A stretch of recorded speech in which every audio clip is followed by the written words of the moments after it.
Olá, gente querida. Iniciamos essa semana clamando pela presença daquele que nos sustenta a cada dia, pedindo por sua graça e misericórdia, e que bom que elas se renovam sobre nós a cada manhã. Este último ano tem trazido para a nossa mesa de comunhão diária um assunto que havia se transformado num grande tabu da modernidade. Refiro-me ao tema da morte, da finitude e da transitoriedade da vida. A descoberta das vacinas, da penicilina e de outras drogas prometiam um grande aumento da expectativa de vida já em fins do século XIX.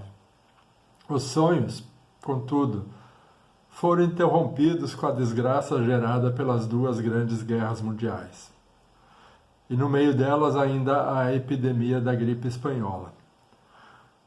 Deve girar em torno de 100 milhões de vidas que se perderam na primeira metade do século XX por esses três motivos. Um retumbante fracasso da humanidade, dos sonhos, projetos, ideais iluministas e progressistas.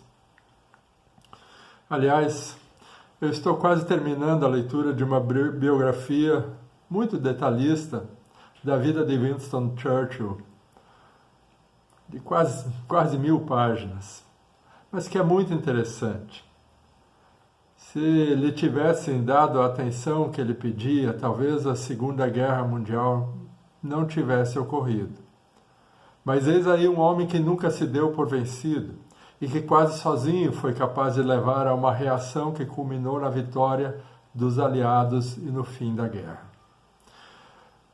Depois disso, na segunda metade do século XX, realmente vivemos uma grande onda de progresso, mesmo com mísseis e armas nucleares apontados para todos os lados.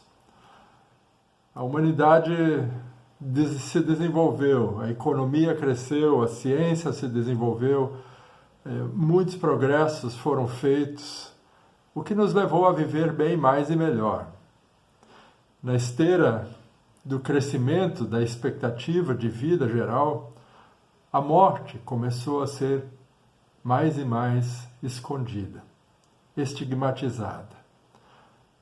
Claro que as pessoas correspondem a um desejo natural de quererem viver mais, cada vez mais.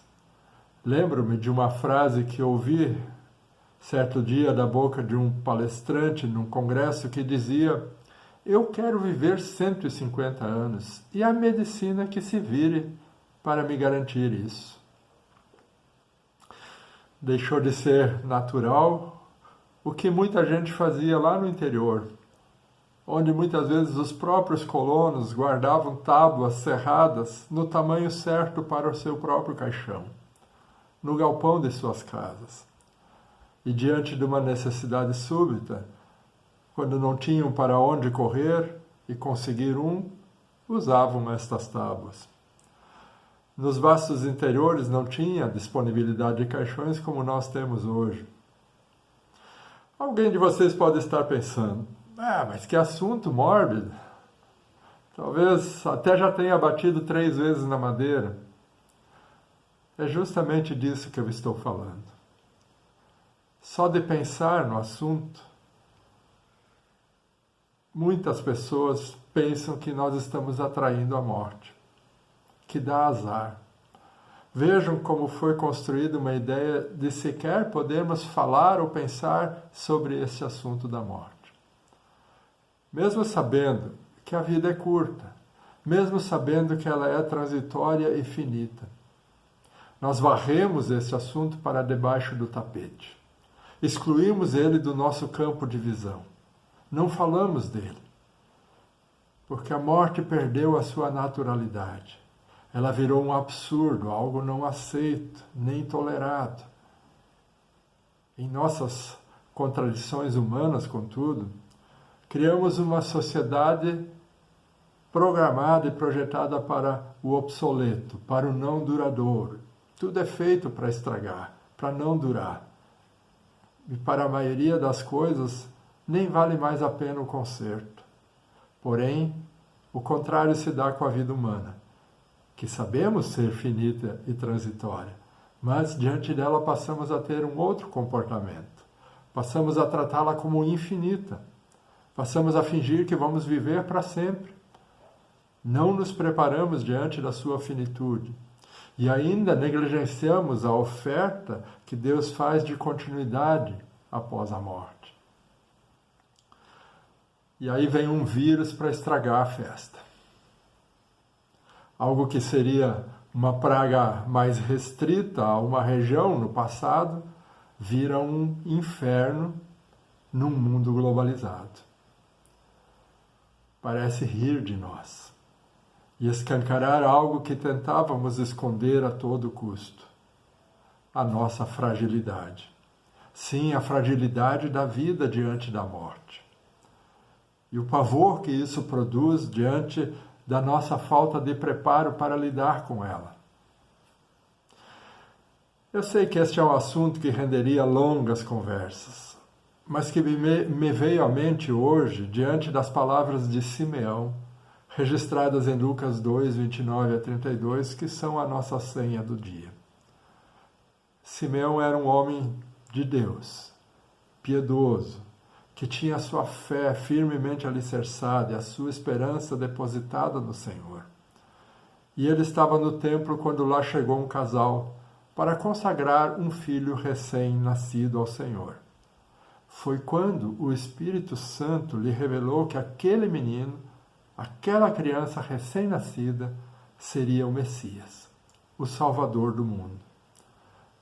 De tão grato e feliz que ele ficou, ele tomou essa criança em seus braços e proferiu estas palavras da senha: Agora, Senhor, podes despedir em paz o teu servo, segundo a tua palavra, porque os meus olhos já viram a tua salvação. Singelas e eternas palavras de um coração apaziguado diante da morte.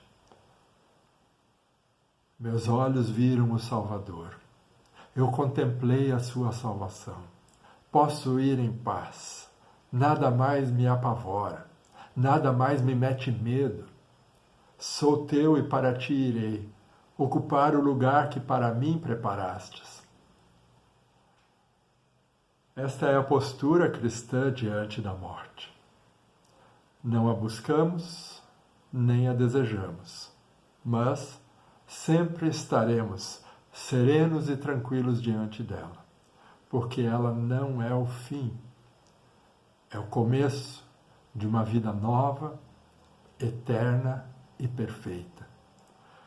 Deus nos leve a pensar sobre isso e que Ele nos guarde na verdadeira fé. Um forte abraço a todos e até amanhã, se Ele assim o permitir.